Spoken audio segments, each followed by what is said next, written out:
berselang, kalau itu abad ke-8, berselang kurang lebih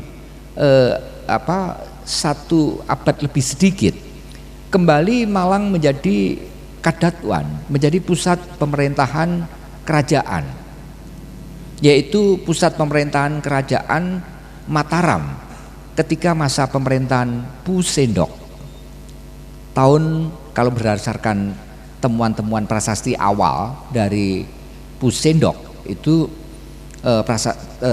prasasti tertua dari Pu Sendok itu berangkat tahun 929 Masehi. Dan yang menarik perhatian kita, di daerah Malang paling tidak ada 3 prasasti Sendok yang bertarikh 929. Nah, ini prasasti tertua Sendok yang paling banyak itu ditemukan di Malang. Yang ada 5 prasasti Sendok yang berangkat tahun 929, 3 di antaranya ditemukan di Malang.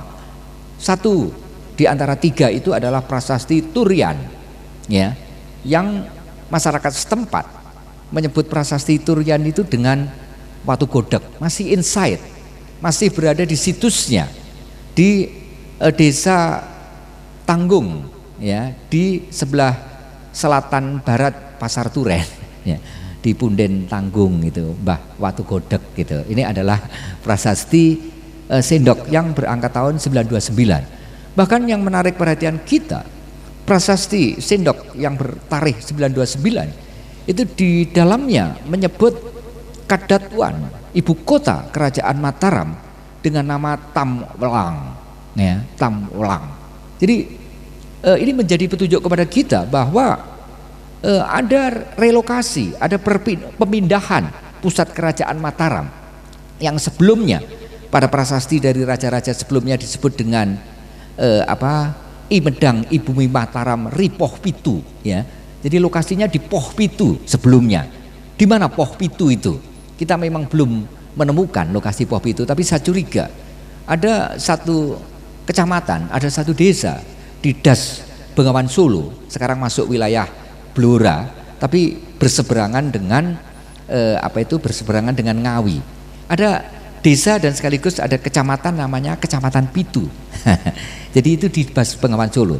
Ada kemungkinan sebelum dipindahkan ke Jawa Timur, ibu kota kerajaan Medang, sebutan untuk kerajaan ibu kota kerajaan Mataram sebelum masa pemerintahan Sendok itu ada di Medang. Jadi Medang itu sebenarnya adalah nama ibu kota kerajaan, bukan nama kerajaan. Kerajaannya Mataram.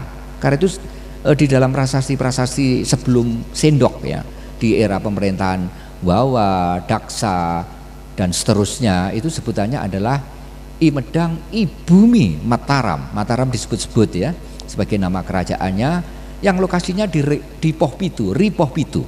Ini berbeda dengan apa yang kita dapati dalam prasasti Turian. Dalam prasasti Turian itu disebut-sebut ibu kotanya itu ada di Tamwelang, ya, Tamwelang. Nah, dan ini disebut pada prasasti yang terdapat di Malang, sehingga ada kemungkinan Tamwelang itu berada di Malang. Kedatipun ada pendapat yang melokasikan Tamwelang itu dengan Tembelang, Jombang, ya. Di sana ada desa Tembelang. Dianggap bahwa Malang tidak punya nama yang mirip dengan Tamwelang, padahal di Malang punya tempat yang namanya sangat mirip dengan Tamwelang, yaitu Tembalangan. Nah, sekarang menjadi nama dusun, ya. Jadi bukan lagi nama kelurahan, tapi ini merupakan desa lama yang berada di Das Berantas, di sebelah di aliran Sungai Berantas, di sebelah barat kuburan Samaan, ya. Oleh karena yang menyebut itu adalah prasasti yang ada di Malang, sangat mungkin Tamwelang itu berada di Malang.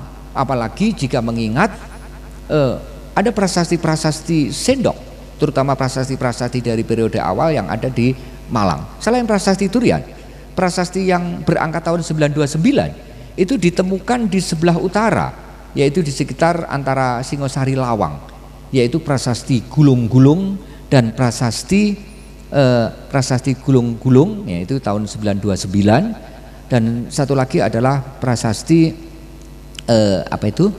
prasasti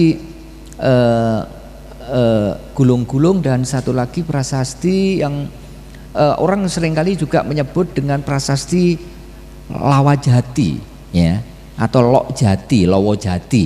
Ini adalah nama dusun dari desa Batu Retno yang masuk dalam wilayah Kecamatan Singosari, yaitu Lokjati. Ada loknya di sana, ada sumber airnya, ya, ada loknya. Disebut prasasti Lokjati atau disebut juga dengan prasasti Lingga Suntan. Nah, prasasti Gulung-Gulung sangat mungkin berkaitan dengan candi yang beberapa waktu lalu kita ekskavasi, yaitu candi pada situs Sri Gading. Ya, jadi dengan demikian paling tidak tahun 929 ada 3 prasasti sendok yang berangkat tahun 929. Ini prasasti tertua yang ditemukan di Malang. Prasasti sendok 929 lainnya itu ditemukan di Gempol, yaitu prasasti Cunggrang, ya, di Desa Sukci di Gempol. Satu lagi agak jauh ditemukan di Trenggalek, yaitu prasasti Kamsya. Nah, oleh karena itu sangat mungkin bahwa pada awal pemerintahannya Sendok menempatkan ibu kota pemerintahannya itu di Malang. Baru paruh keduanya, agak akhir masa pemerintahan Sendok merelokasikan ibu kotanya dari Malang, dari Tamlang ke Jombang. Kemungkinan adalah ke Watugaluh, ya. Dan ini menarik perhatian kita karena di Jombang juga masih ada tempat yang namanya Megaluh. Dan pelabuhan yang ada di Muara Brantas itu disebut dengan Hujung Galuh. Jadi pangkalnya itu ada di Jombang, yaitu di Megaluh. Ujung dari Galuh itu ada di Surabaya sekarang, yaitu Hujung Galuh. Nah, itu ya. Nah, jadi itu adalah relokasi. Jadi mengapa Sendok itu merelokasi pusat pemerintahnya ke arah Jombang? Karena pertimbangannya adalah pertimbangan akses.